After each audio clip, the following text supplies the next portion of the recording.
Well, I have to say I'm delighted, and so is Anush, to have you with us. Dr. Don Murphy, for those of our audience who may not be familiar with your stellar career, you're an associate professor of national security strategy at U.S. National War College, specializing in Chinese foreign policy and domestic politics, U.S.-China relations and international relations, and fluent in Mandarin.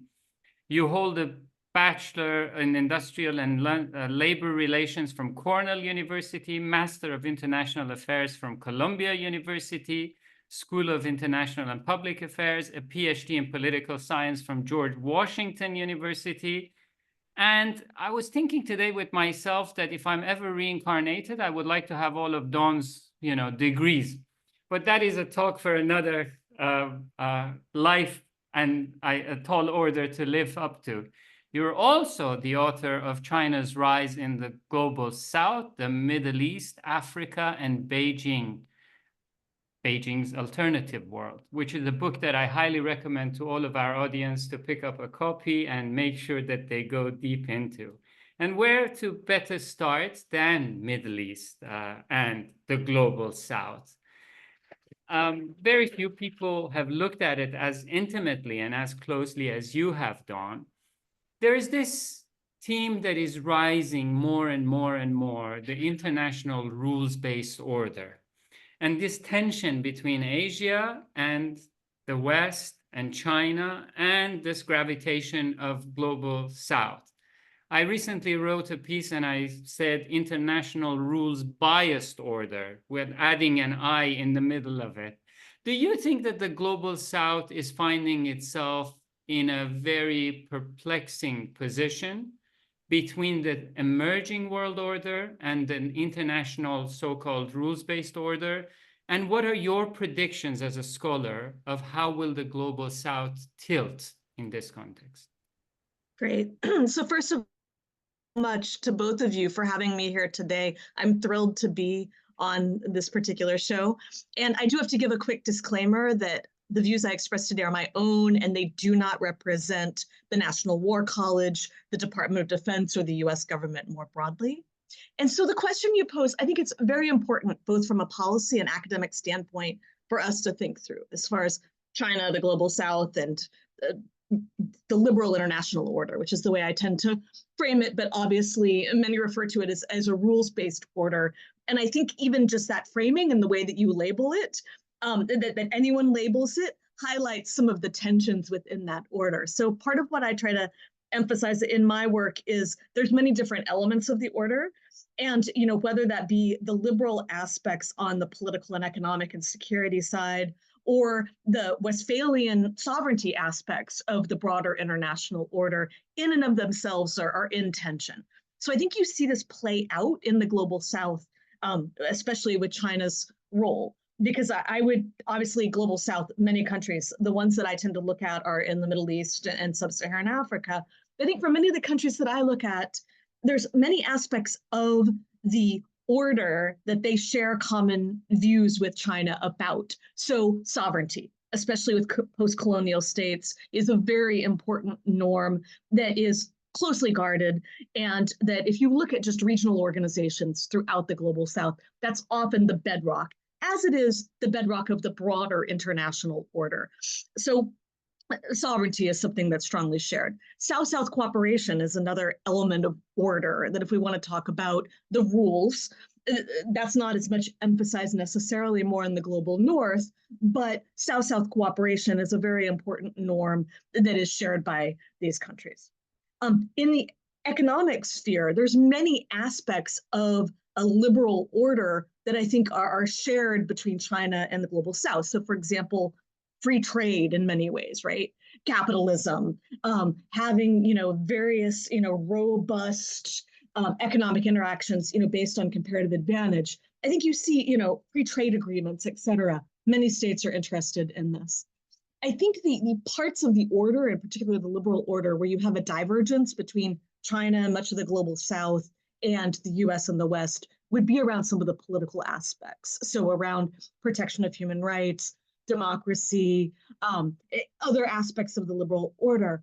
but even in that space, I think it's more a matter of the tension between sovereignty and those elements, as opposed to kind of categorically not wanting to have those parts of the order. So I think it really depends, obviously, country by country. And then on the security side, I would say China and many parts of the global south very much embrace the liberal order, peacekeeping through the United Nations, or wanting to use international law and the laws of war in order to advocate for their positions. So I think it's a very complicated topic. My predictions would be, you see China's been building a number of organizations, in particular cooperation forums. That this is a very timely episode today, because just yesterday you had the 10th ministerial meeting of the China Arab States Cooperation Forum. And so that cooperation forum has been operating for 20 years, right? And so China has these set up with the Arab states, one for African states, one for the Shanghai Cooperation Organization, which includes Central Asia, Russia, China, and increasingly countries in the Middle East. Iran is a member. Turkey's expressed interest in membership. Saudi's expressed interest. You have most of the GCC countries are observers and dialogue partners in that forum. So I think that cooperation forum is a good example of what I predict about the future, is that I think China will continue to build very robust organizations based on elements of order that they prioritize and that states in the global south prioritize. They will continue to build those out. And to the degree that you have a divergence between aspects of the political liberal international order and those cooperation forums, you could have some tensions in the longer term. Don, what a fantastic start. So, I've had, in anticipation of meeting with you, a range of big and small issues to discuss, and you've dived into some of the big stuff while also highlighting some of the smaller stuff, like the China Arab States Cooperation Forum and such like, which we would love to have your thoughts on in a minute. But the big picture stuff to begin with. So we have this tension in our conversations, in our dialogues about what is China's end game. Clearly, as a country which has benefited from global capitalism, arguably the greatest kind of supporter of globalization as it stands today, unlike the Western side of hemisphere, it is a beneficiary of capitalism, but it has skewed it in a way that suits, with Chinese characteristics, as they like to call it. Beyond that, what China does is dominate trade, which is where the West feels particularly threatened. So if China can resolve the question of the political liberal order, as you rightly pointed out, but focus on the liberal without the political side of things, arguably it is on a winner from its perspective, win-win. But what happens when the West, United States, decides, you know what, I'm no longer prepared to sort out squabbles, or Trump comes to power and says, other people's human rights are not my problem any longer. And China, in the absence of any European interventions, feels that it must try and not order, stabilize regional tensions and such like. Do they have the capacity, the appetite, the strategy for dealing global in order when they are the ones who benefit very much from the current liberal order? Yeah, I think it's a really interesting question, because I would agree with your assessment that, especially in those aspects of the order, China is very supportive. It benefits greatly. And the way that I see it, especially in relation to the Middle East and Africa and the global South broadly, I think you asked at the beginning of the question, what's the end game? What's the ultimate goal? And I do think, primarily China's goals still tend to be economic, wanting to have markets for their, businesses and services. That's expanding to a much broader range of sectors now, because China's own economy is transforming and is developing. But I think ultimately a lot of it is still about that.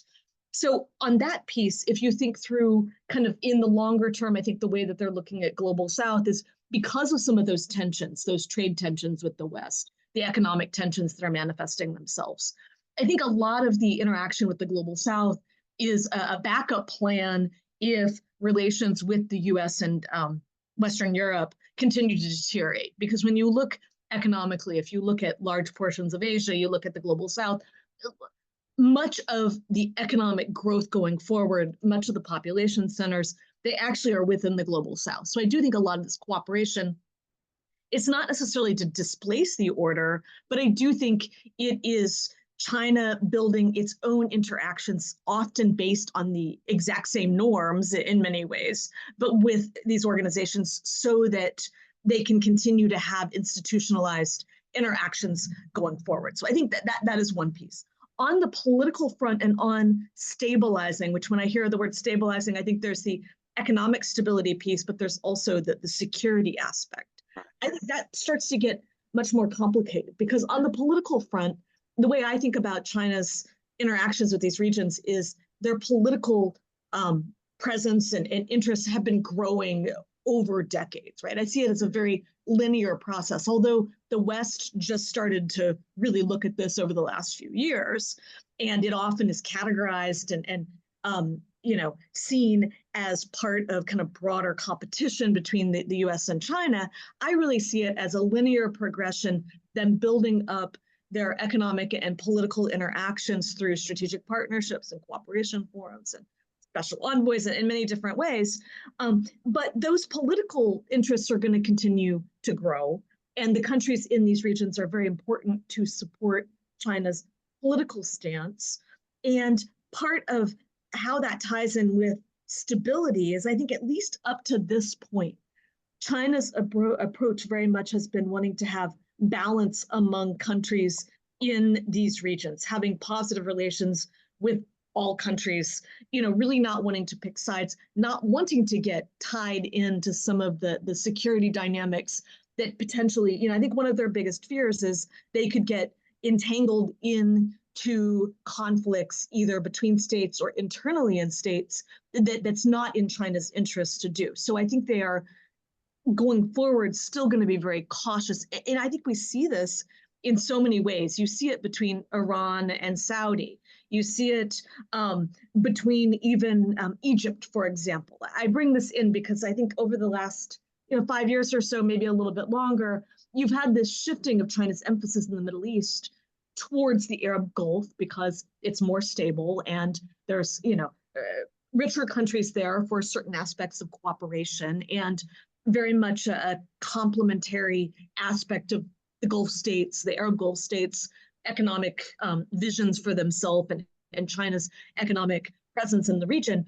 But they continue to bring in Egypt that they see as a really important actor. So when you see the expansion of the BRICS, you have Egypt involved. When you see the cooperation forum that just occurred, President Sisi is over in Egypt, is over in China.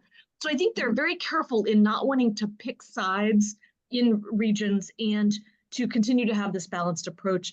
And I think they are very careful about their involvement in trying to stabilize security issues. Right. So whether that's, obviously they want to be involved in peacekeeping, right? And their mediation efforts, through special envoys, it's been increasing. That they have an interest in peace and stability. They have an interest where possible in bringing together parties, but I think they're going to be very cautious, even if instability threatens their broader interests. And I think one example that I think we're probably going to talk about in a lot more detail later, but what's happening in the Red Sea right now, that I see China's hesitancy to be more robustly involved in reacting to the Houthis' attacks on ships is because they see that as an expansion and a spillover effect from the Israel-Hamas war.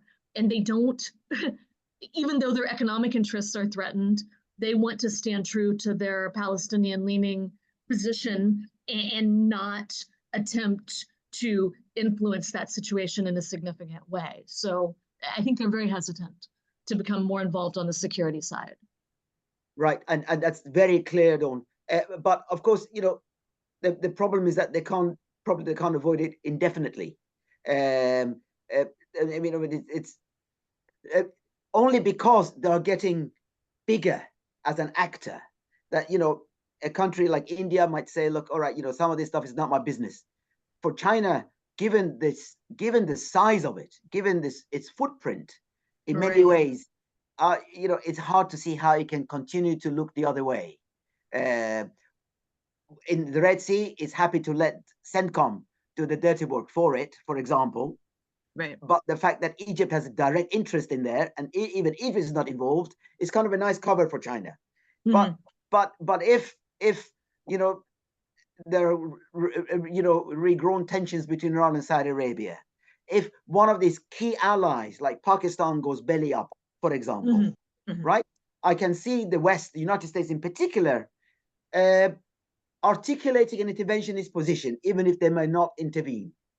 Mm-hmm. From China's perspective, they seem to be so cautious about articulating any views that it becomes almost pointless to be there. But as the world becomes more dangerous, and mm-hmm. they say, not me, how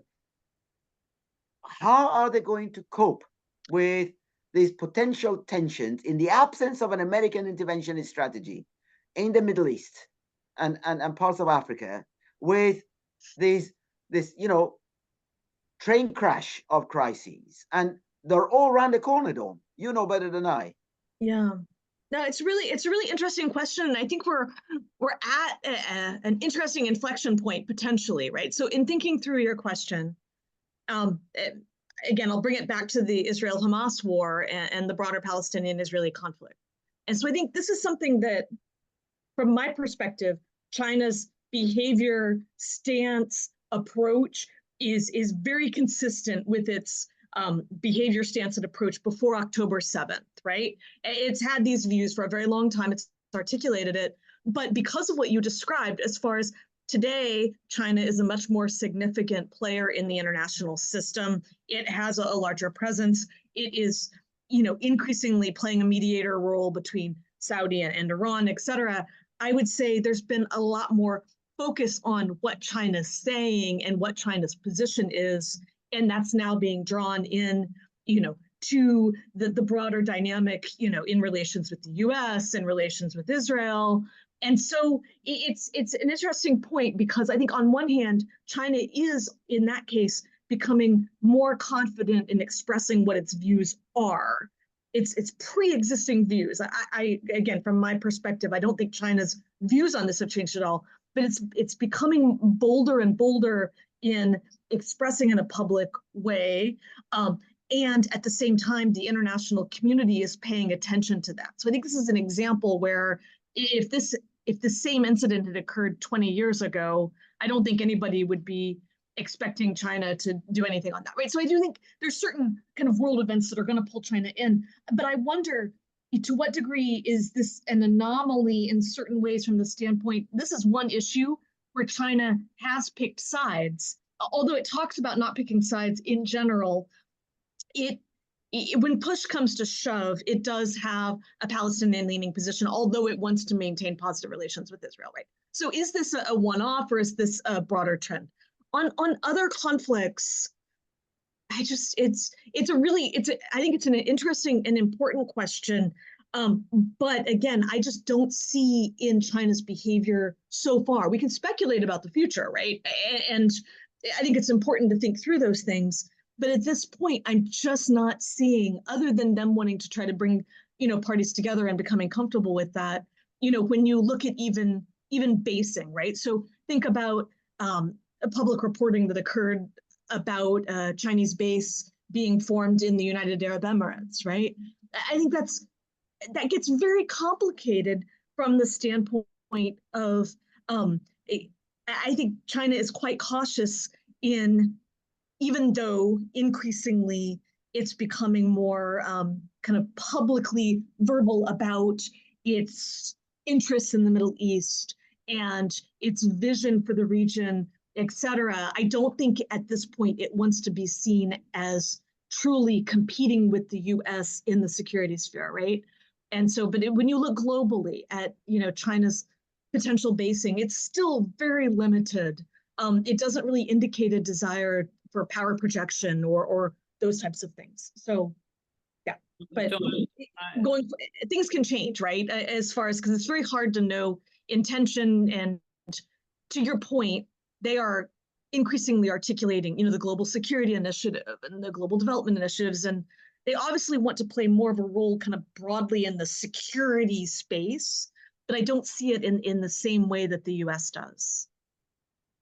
I want to go back to a couple of minutes before where both of you were so eloquently addressing that China's interest is in stability trade and the continuation of, the status quo of the economic trajectory. But one thing that I think hasn't been coined yet, maybe we can do it together, the three of us today, is a global currency initiative, but the dollarization in the background, because this momentum of sanctions has sent shivers in the spine of the global South, Dawn. Mm-hmm. And I think if you are a sovereign wealth fund of Abu Dhabi, Qatar, even India for that matter, sitting and looking as, regardless of the positions of political, geopolitical, if Ukraine is Iraq or not, or if Ukraine is Afghanistan or not, when you see $300 billion being blocked and sent some other direction, you could say, I could be in the line of fire. How do you think the region will manage between the big two? I appreciate Anush's question on China's end game, but where would Abu Dhabi go, for instance, when G42 is shepherded away from a Chinese partner and signs up with Microsoft? And then we just read that, Saudi is investing heavily in AI with China, and yet at the same time signing a security, agreement with the United States. How can the region dance between these two giants? So on the first part of the question about a global currency initiative, so are you referring to a globalization of the renminbi, or are you talking about a separate currency being formed, like a euro for the global South? Help me understand the question. Well, I had the audacity of 5 years ago writing an article, which I will share with you, and making the case for something called R6. 4.5 years later, Jeffrey Sachs, just last year, referred to it. My wife said, go after Jeffrey Sachs and say, this is my intellectual property right. I said, I don't have the charms, nor the bandwidth, nor the finances to go after Professor Sachs. The fact that he recited that gives me joy. But no, I said, you look at the shift towards gold. China has been buying gold like there is no tomorrow. The fact that tomorrow, even if they go into central bank digital currencies, they still have to trade on existing fiber optic cables of United States. Then again, US can say nothing through my network. So you see a lot of formation, Dawn, in and around a bypass that if that artery is clogged, as it has been with Iran, with Venezuela, with Russia, how the global South can sustain itself. So I'm not saying internationalization of renminbi, supplanting US, but a currency that could be serving, Brazil, Iran, China, India, Russia, South Africa. And when you add the landmass and the natural resources and the population and trade, it is very hard to disagree with.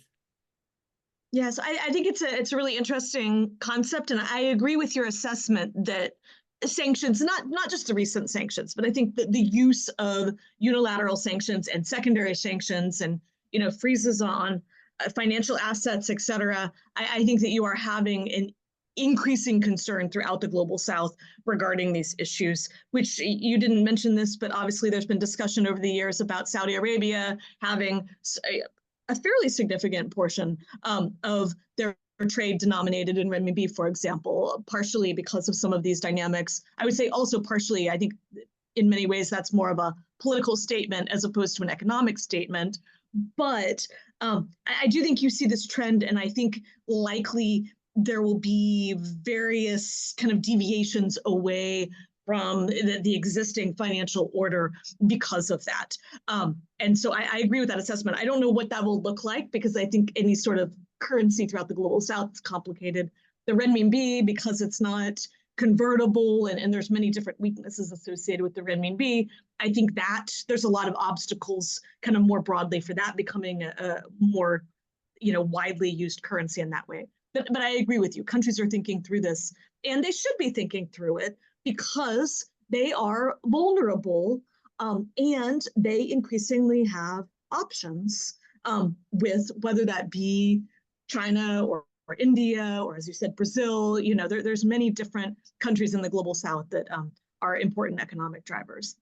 On the issue that you were describing about, in artificial intelligence or in these other sectors where you're starting to see more and more pressure on countries, on businesses to make decisions, to pick sides, and to having kind of risks associated with joint venture or co-production type of relationships with China.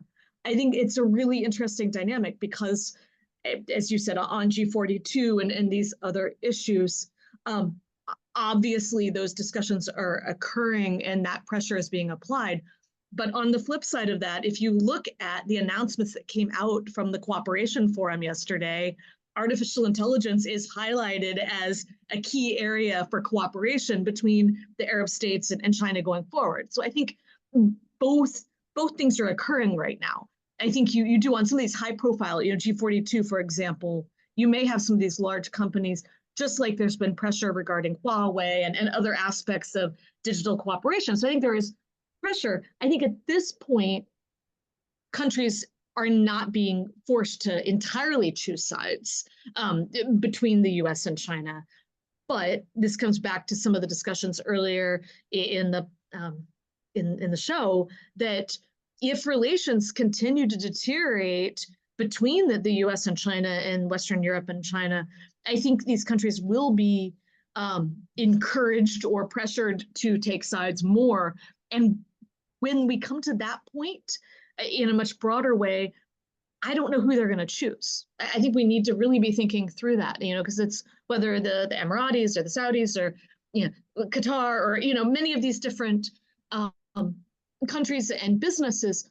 Increasingly, China is the top economic partner of these countries, and I do think China has a much more sophisticated approach to highlighting the ways in which its economic plans for the region dovetail and complement the vision plans of Saudi and the Emirates and other countries. So I think from a policy standpoint and from an academic standpoint, we need to think through in the longer term, if this does become a more Cold War-like environment. Right now, the countries don't have to truly choose sides, although there's pressure on specific companies like G42. Yeah. Brilliant. So turning this same kind of conversation the other way around, looking at, for example, the China and Arab States Cooperation Forum from Washington's perspective, right? Here are many of America's allies in which the US has invested heavily in terms of diplomacy, politics, security, and such like. Central command countries are there, for example, and so on. What does the US make of China's considerable reach and access, Dawn? That, as you rightly said, this is the 10th time that they've met. President Xi Jinping goes to the region and is received with warmth and open arms every time. And his delegations are received warmly and such like. And so, in a sense, kind of looking at shadow diplomacy, you can see that, the United States is playing catch up all the time, while diplomatically, US statesmen are in the region more often than anybody else's, right? They are kind of trying to put out fires rather than building relations. Whereas the Chinese sit back and hold audiences for these heads of state, Sisi being one of them,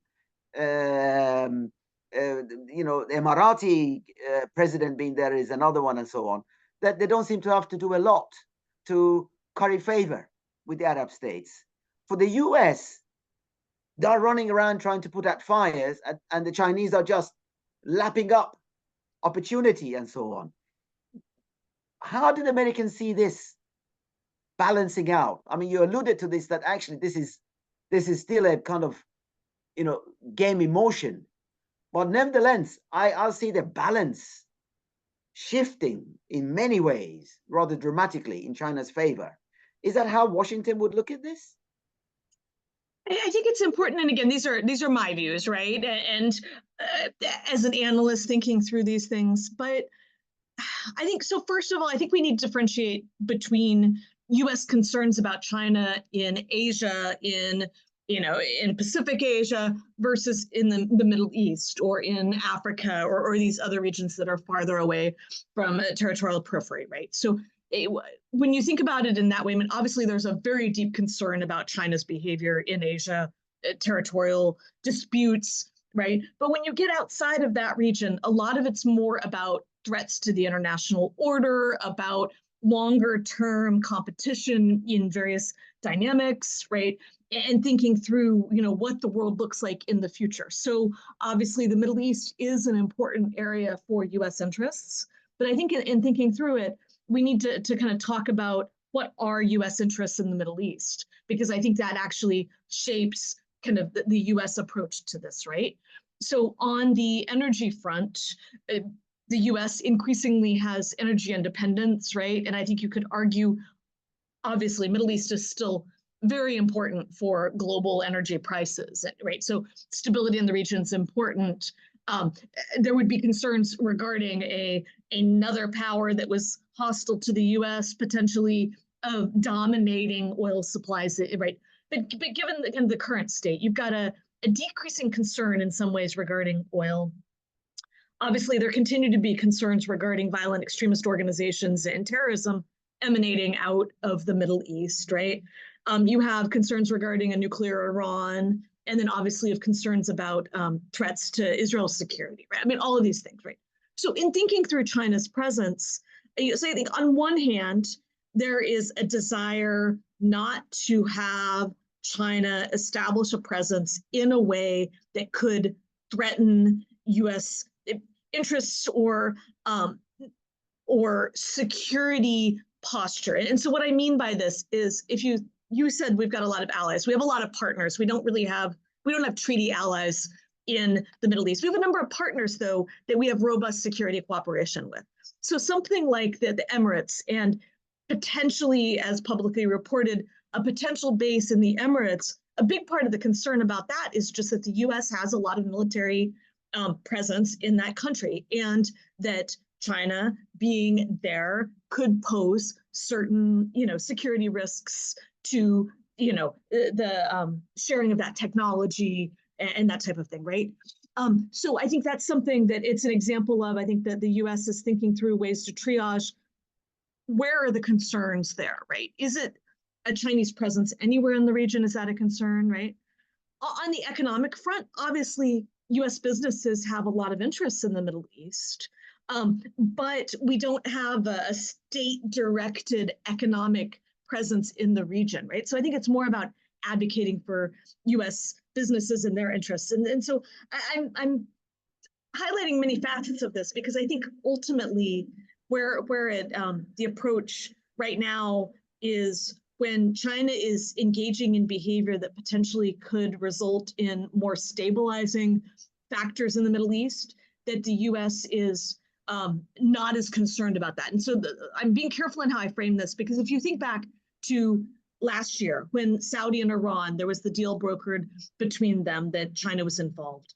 The US official response to that was, anything that encourages peace and stability in the region is a good development. That's a good thing, right? But that China had a fairly minimal role. So downplaying China's role while, right? So on many issues. So I don't think categorically that China is seen necessarily as a threat in the Middle East. But there is a concern about growing influence, potentially threatening very specific US interests. And I think you're aware, part of what's driving China being drawn into the region is concerns among countries in the Arab Gulf and in North Africa that the US is not as engaged as it used to be, that it's turning towards Asia, that it's right. So part of it is China wanting to be engaged. The other is countries in the region very much welcoming and encouraging China to play a role. I have a two-folded question, Dawn, for you, and I'm learning this from my dear partner, the naughty with his finger up, because You're cheating, Ali. I'm cheating. I wanted to ask you two questions quickly. One is vis-a-vis China's role in the Mediterranean and Egypt and North Africa at large and Libya and the ramifications of the continuous wave of refugees and the polarization in Europe. And is China's intervention in that context, in that part of the world, where pumping into Egypt money and investments of $14 billion in Cairo, the rest of it, will United States say, hey, you know what, why don't you go and reconstruct Libya, as naive as that may be? Or again, saying, no, this is our turf and we would like to manage North Africa because of the strategic posturing in the Mediterranean? Or will China have a carte blanche for reconstruction in many of the war-torn countries, Iraq, Libya, and the rest of it? The second question I wanted to ask you is that when the United States gets concerned about China being in Abu Dhabi or in UAE, for that matter, in Port Khalifa or anywhere else, United States has 850 bases around the world. So that means that anywhere that China eventually feels that for protection of its trade or future trade wants to set up a base would be off limits. So China has already given up, perhaps in its strategic calculation, for setting up military bases and saying, I go with my trump card of trade, of development. It's very hard to tell me no in that context from the global south, rather than trying to see where is a white space to set up a military base. Isn't that the case? Because I think anywhere that China wants to set up a military base, it would be a neighbor to the United States, from Asia Pacific to Europe and the rest of it. So I think China, I would naively think, that has given up on that context of investment in dotting around, like, I don't know, Starbucks and, I don't know, Costa Coffee, a franchise next to American bases. Would you agree with that? So I'll talk to the two questions, but I'll address the second question first and then get back to the reconstruction. So on the basis piece, right? So if you look at there's an annual report that's produced by the Department of Defense that's provided to Congress. And in that report, there, every year is a list of countries that there's a concern that China may have an interest in establishing a base in. It's a very wide list, maybe 20 countries or more, right?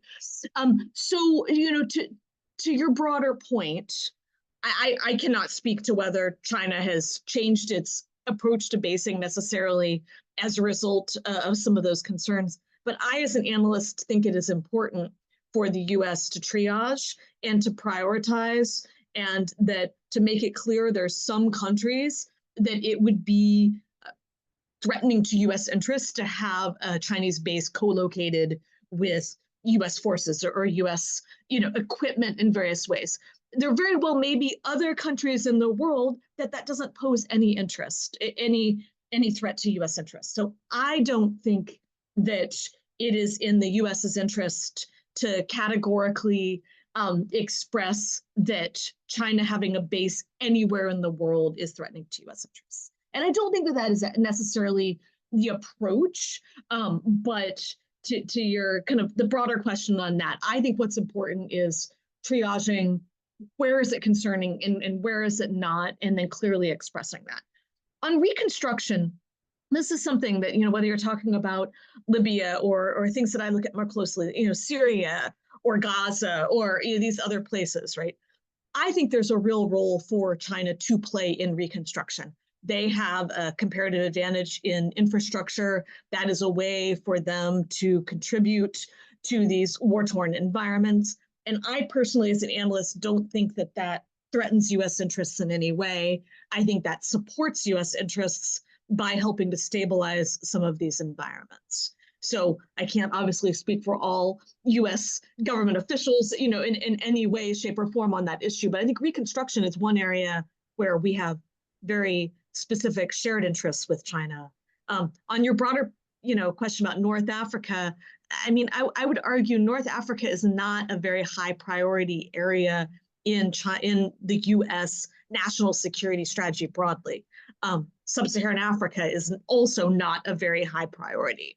So I don't necessarily think China becoming a hegemon in North Africa is something that keeps decision makers up at night about, right? So I think that it compared to the Arab Gulf, where obviously, with Saudi and with the Emirates and with these powerhouses, those are very important, U.S. partners, and not to minimize the importance of Egypt as a partner for the U.S.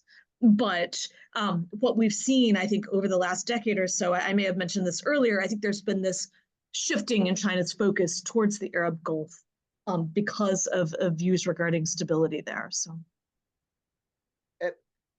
Dawn, what looking at China is looking at moving beyond hydrocarbons at the fastest rate that any country on the planet, and dare I say, very successfully.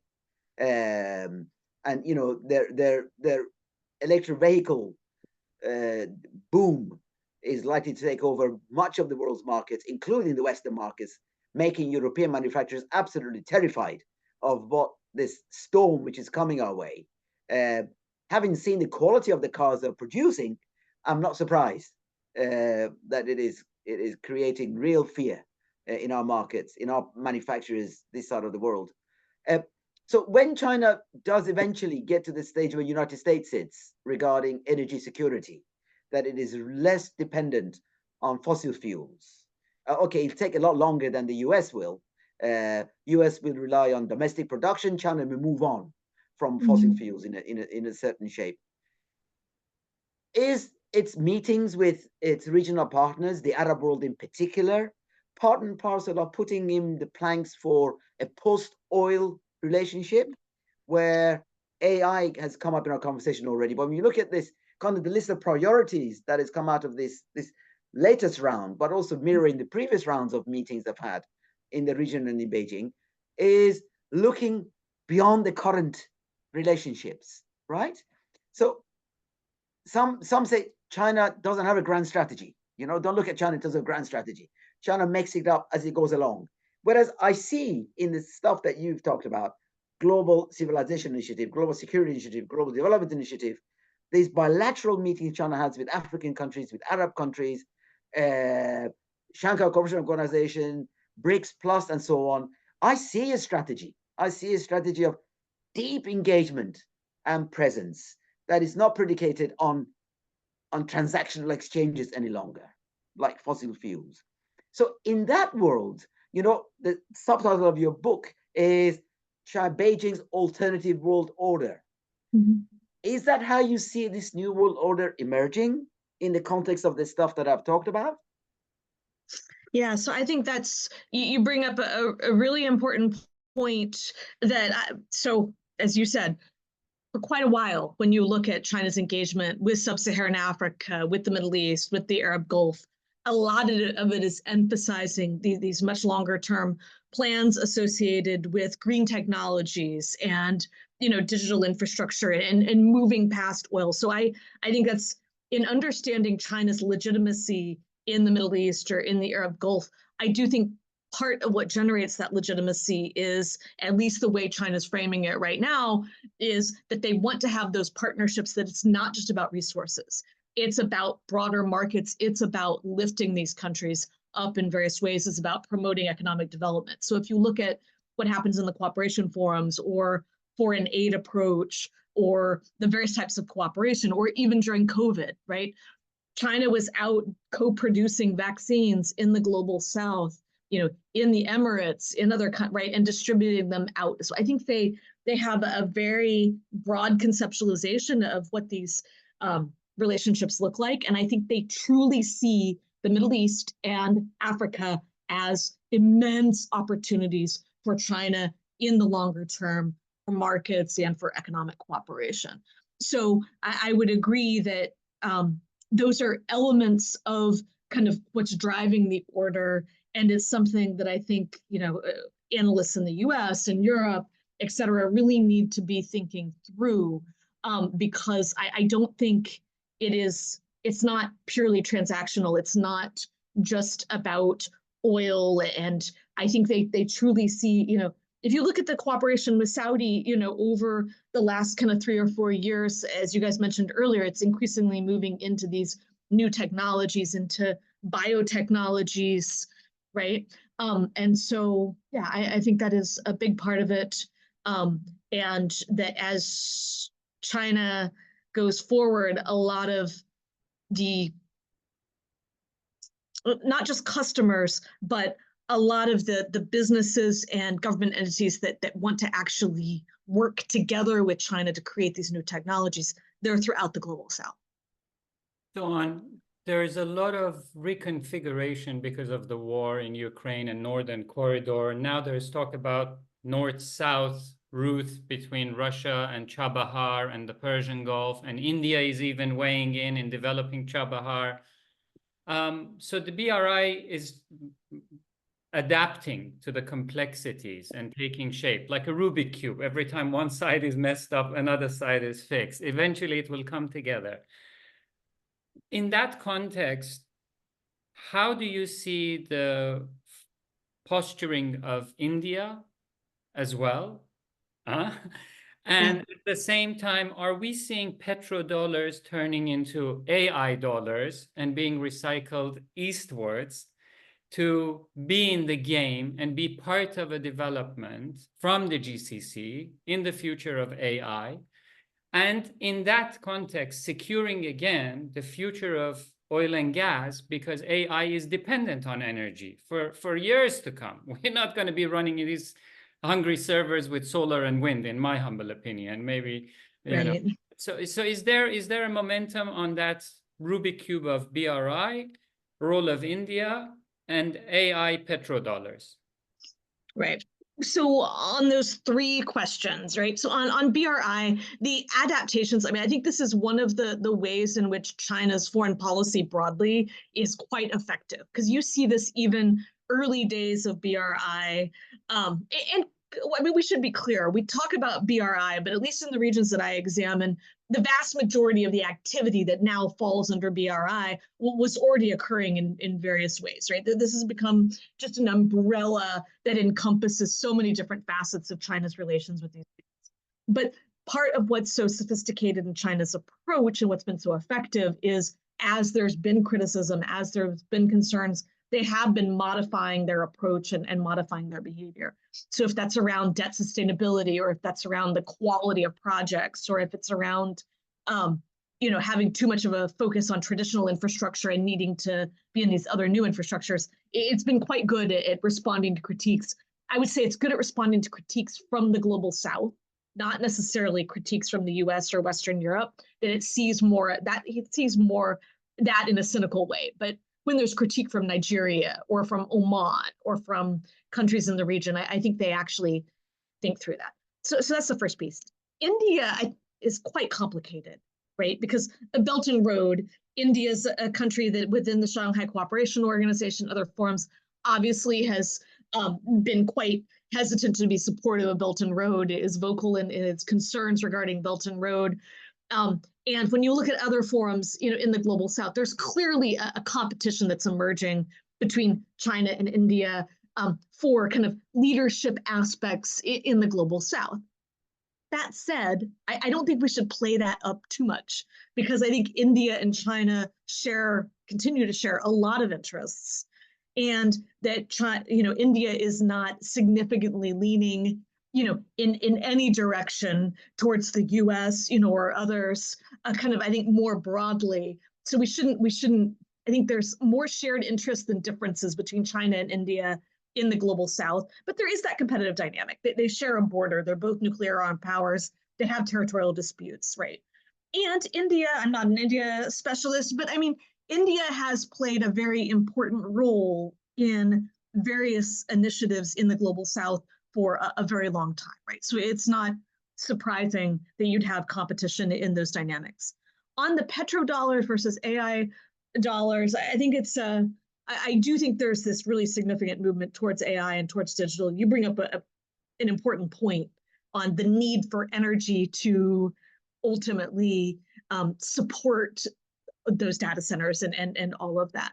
But I do think that China envisions a world in the much longer term that does move towards a more kind of sustainable, green, environment, and that these countries that many ways are looked at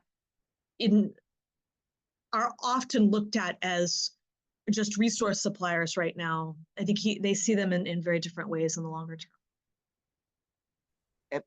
I'm glad Ali brought up India, Dom, because that was going to be I was going to ask you about I2U2 and whether it has any leg given the war in Gaza and the Saudi-Israeli tensions. I mean, Saudi's position is now hardening by the day.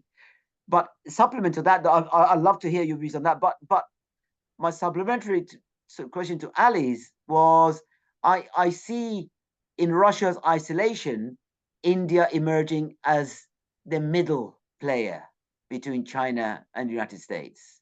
As you say, it has credibility in the global south. It has friends across the world. It is non-interventionist, and yet it is a giant in its own right. And while it plays on this democracy card, it is also very populist in the ways that appeals to the global south. So given that the West would love to pull India into this orchestra of democracies and kind of keep it there as a model against China, how do you think the Chinese respond to that in terms of trying to diffuse this challenge that the West would like India to pose to China? As you say, they don't necessarily see themselves as kind of geopolitical rivals, but they have tensions, obviously, as neighbors. And how will that feed into India's growing interests in the Gulf region in particular? Ali's mentioned Iran and Chabahar, but I see India's interests continue to blossom more or less at pace as with China's. Yeah, no, it's an interesting, because again, I think India is fascinating when you think through in these various ways. I agree with you in many ways that it's kind of a middle point between China and the US in various ways. But you even look, in the Middle East, some of the stances that India has taken over the last year with a bit more of an Israeli leaning position that I think surprised many, right?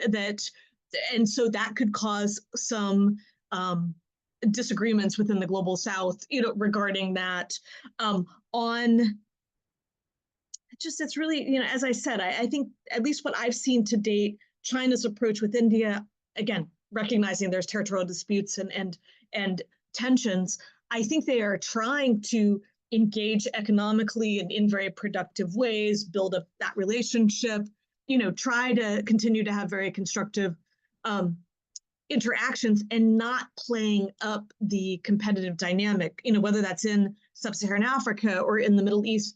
I don't track that incredibly closely, but I don't see a lot of Chinese criticism of India's role in the Middle East. I also thinking of it in that way, I don't see a lot of Chinese criticism of Japan's role in the Middle East or Korea's role in the Middle East. But to your point, India has a much more significant kind of stake in the region.